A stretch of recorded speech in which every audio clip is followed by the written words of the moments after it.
Hello and welcome back to Katie's Business Tips. Michael Lapede here, going to talk to you about how to prepare your businesses for trade challenges.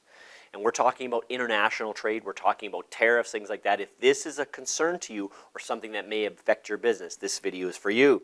Preparing your business for trade challenge amidst the ongoing trade uncertainty is all about being flexibility and resilience in your planning. You got to build that resilience and flexibility into your planning.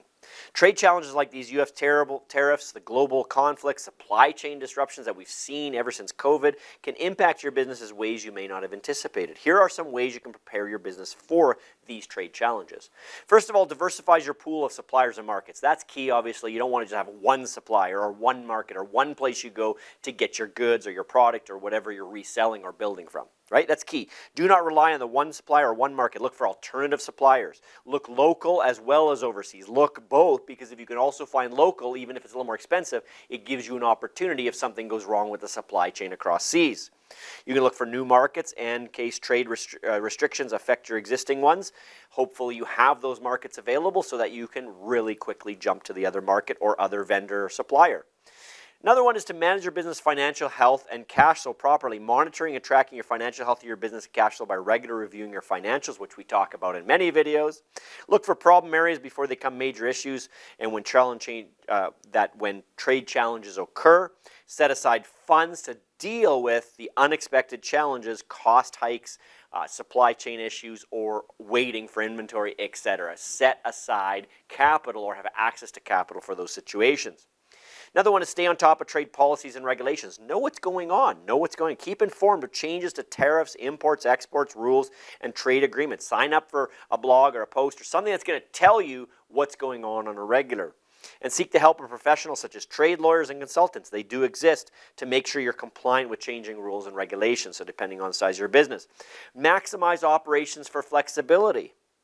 Set up and adopt lean operations that would help your business scale down or up or down quickly, depending on what you can order and get in and how long and how fast you get it in. Make sure you digitize where possible to make decision making faster and more informed. Also build strong relationships with key partners, right? Strengthen ties with suppliers, distributors, and logistic companies, right? Distributors, logistic companies. Strengthen those ties so that you have some inroads. Make sure you negotiate your contracts with flexibility clauses in case of trade disruptions. So you want flexibility in your contract, so make sure you read those contracts. And set up and collaborate contingency plans to ensure everyone is on the same page when trade challenges happen. Get on the same page with everyone. Source locally. Look at sourcing locally where possible. Of course, we talked about this to reduce your reliance on cross-border trade if localization is not possible. Look at sourcing in nearby locations as close as you can, obviously.